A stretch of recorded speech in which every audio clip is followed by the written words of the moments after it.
Charlie Matei returns to the city after a fun trip with his son Anatoly, and when the kid asks to watch a street performer, Charlie lets him go ahead to park the car. But the moment he steps out, masked gunmen suddenly surround him and unload a brutal rain of bullets. And somehow, against all odds, he survives. As he fades in and out of consciousness, Charlie flashes back to his prison days, remembering an old Mafia boss warning him that once you enter the criminal world, there's no escape. Now rushed to the hospital in critical condition, doctors fight to save his life, removing 22 bullets from his body. Meanwhile, we're introduced to Tony Zakia, a cold and powerful figure who hears about the attack and instantly raises suspicion. Did he order the hit? The shooting shocks the nation, dominating the news as reporters reveal Charlie was a former Mafia kingpin who supposedly left that life behind. Mystery, tension, and danger instantly take over the story. Police Captain Marie Goldman steps into the case, personally visiting the crime scene as Charlie fights for his life on the operating table. While drifting in and out, he relives a painful memory. The day he learned his mentor, Old-Timer, was brutally killed by a rival. That moment lit a fire inside him, and with Tony Zakia and Karim by his side, he hunted down the gangster Hernandez for revenge, marking their first step into the deadly Mafia world. They swore brotherhood forever, but that promise came with blood. Now back in the present, Marie faces pressure from her superiors to drop the case, calls it just another gang hit, but she refuses to back down. Driven and stubborn, she keeps digging and visits Charlie in the hospital. However, he stays completely silent, his eyes full of dark secrets. Frustrated, Marie leaves just as his lawyer Martin arrives with Karim and Pat, and the tension in the room only grows heavier. That night, Marie tucks her son into bed when a tense phone call drags her back into the pain of her husband's death. She spends the night alone, in the dark with a drink, haunted and exhausted. Meanwhile, Karim can't hold back his rage anymore and swears to find who did this to Charlie, no matter the cost. Martin tries to calm him down, urging him to wait until Charlie wakes up, begging him not to do anything stupid. Before leaving, Karim makes him promise to never leave Charlie alone. But danger already creeps in. A man disguised as hospital staff slips into Charlie's room, draws his gun, and opens fire. The whole hospital goes into panic. Doctors rush in and find a body, just not Charlie. Marie had moved him minutes earlier, sensing trouble. Once again, she's one step ahead. She immediately increases security and sets up surveillance around the hospital. Then, suddenly, Tony Zakia walks in, claiming he's just there to visit Charlie. And yeah, the tension just got real thick.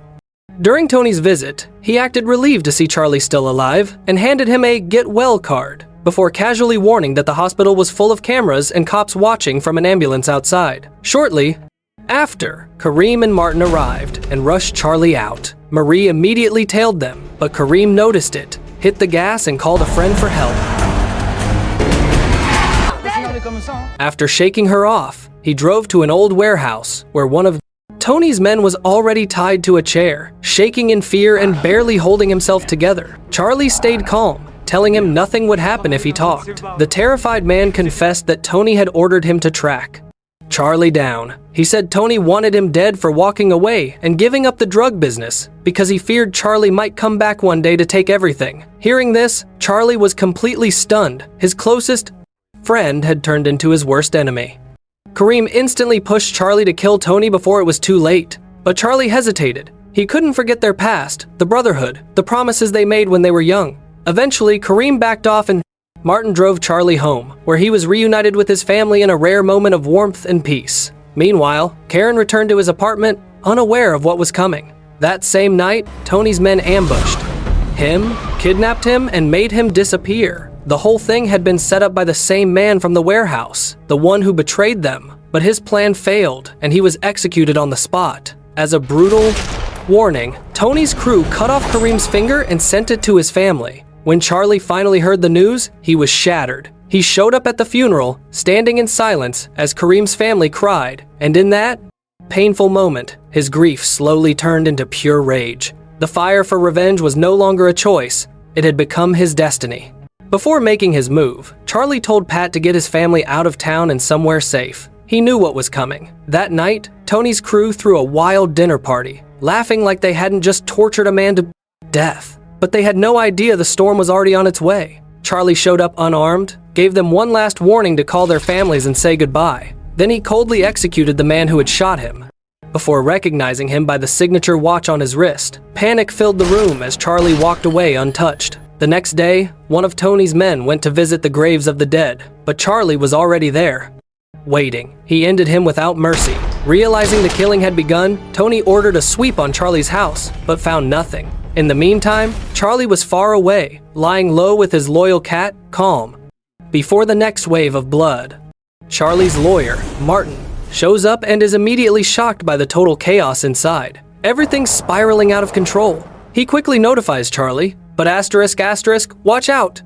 ***, one of Tony's guys was following Martin and finds Charlie's spot. Soon, they're surrounded. The cold, determined Charlie fights back, covering Martin, who tries to escape by Oat. Unfortunately, a henchman catches Martin, leaving him cornered, no way out. Charlie flees on a motorcycle with Tony's men right behind him, but he crashes into a cop car and is instantly arrested, facing Captain Marie Goldman again. In the interrogation, Marie reveals a huge secret from the crime scene. Bullets lodged in the wall prove that one of the 5 gunmen didn't intend to kill Charlie. Wait, what?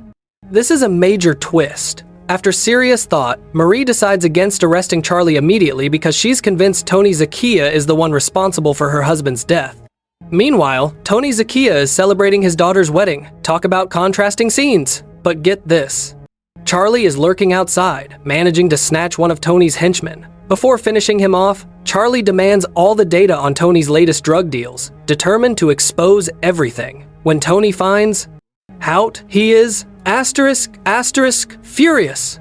Leaving the party, he storms to his drug lab and, losing it completely, orders his men to capture Charlie, dead or alive. The next morning, Pat picks up Charlie's 2 kids, Anatoly and Eva, from school, and bam! A truck pulls up, kidnapping both children instantly. Marie arrives, but she's too late. Later, the police find Eva and bring her in. Poor Eva, covered in wounds and bruises, collapses and confesses that Anatoly will be killed unless Charlie turns himself in. Seriously, that's messed up. When Captain Marie leaves the station, Charlie suddenly shows up, hopping in her car. He desperately asks her to help him fake his own capture, a fabricated news story, hoping this trick will make Tony stop the manhunt and release his son. Charlie promises to turn himself in once his son is safe, and Marie agrees to the fake capture plan. But when Tony hears Charlie is supposedly caught, his rage explodes. He immediately orders a henchman to kill Anatoly since the boy is no longer leverage. Charlie is secretly tailing the thug on a motorcycle, heading straight for Anatoly's location. Inside the house, the guard receives the kill order, but in an unexpected twist, he actually releases Anatoly. But wait, Charlie is still hiding outside and seems to get caught in barbed wire while trying to get in. As the thug shoves Anatoly into a car trunk, Charlie bursts out, knocking the guy out and freeing his... Back home, Charlie tells his wife they're safe because he's wiped out all Tony's goons. The next day, Charlie suddenly appears while Tony is relaxing. Despite everything, Charlie offers to forgive him for their old friendship's sake. But Tony, now totally consumed by power, wants Charlie dead for good. Tony pins Charlie down, gun right in his face. But when Tony gets careless, Charlie quickly reverses the situation. Just then, the police arrive, arresting Tony for his drug operation.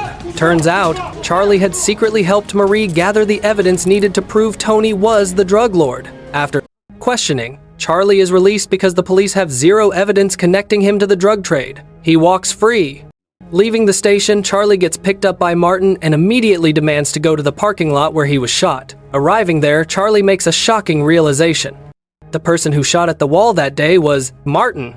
Feeling totally betrayed, Charlie draws his gun, but Martin quickly explains that Tony only ordered him to kill someone, not specifically Charlie. He was stunned the target was his friend, and simply couldn't do it. Get this, Charlie actually shot at the wall on purpose as a sign of thanks to Martin for sparing him. What an intense twist. The movie wraps up with a heartwarming final scene. Charlie and his family are totally relaxed, enjoying a beautiful, fun day together on the beach, walking happily into the sunset.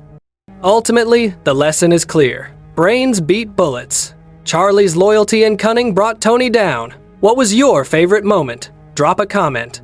Like this video and subscribe so you never miss our next epic summary.